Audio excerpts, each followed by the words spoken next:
Kailan po ang kumpirmasyon talaga nitong mga planong ito, Sec?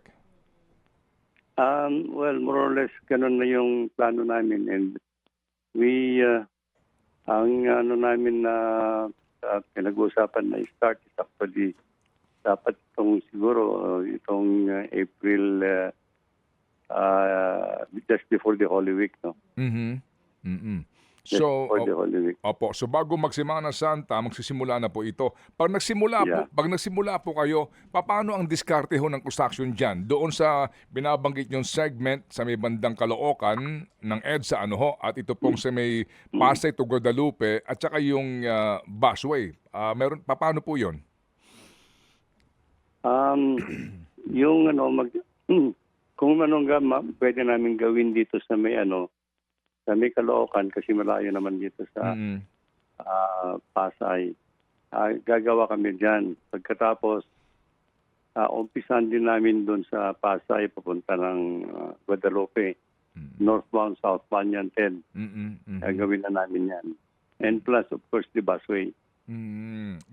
Opo. So yung sa EDSA Rehab, northbound at southbound from Pasay to Guadalupe. So definitely ano ho ito, no? Magtitira ba kayo ng lane dyan, sir, na maaaring daanan? Yeah, ang scheme niyan, Ted, is actually that ang kwan ng DOTR is kahit nagagawin namin yung yung busway nila, yung existing busway nila, they will still have an exclusive lane pa rin doon sa kabila, no?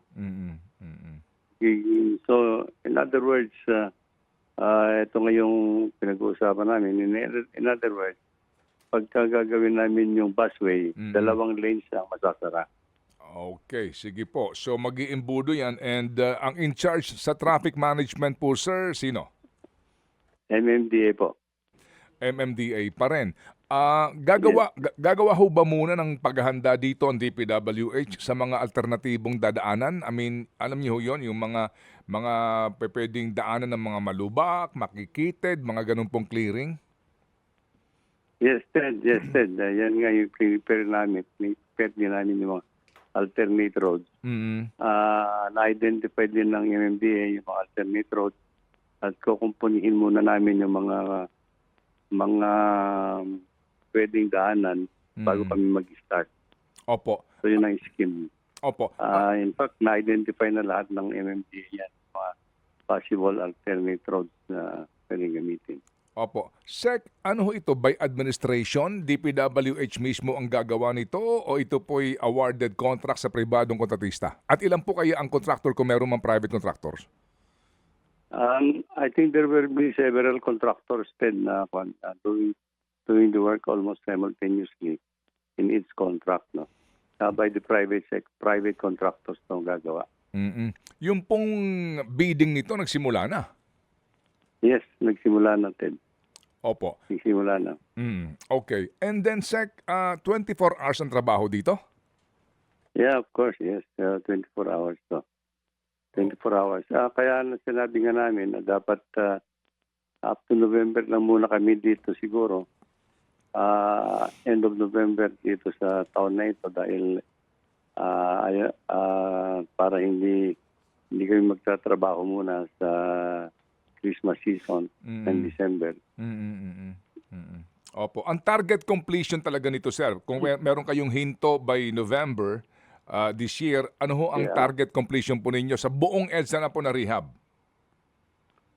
It will take us another year after 2025 siguro.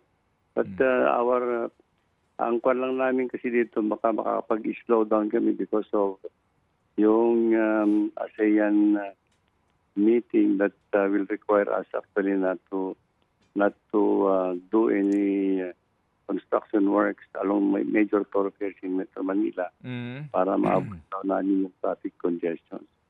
Opo. So, anywhere between 2026 and 2027 baka matapos namin lahat.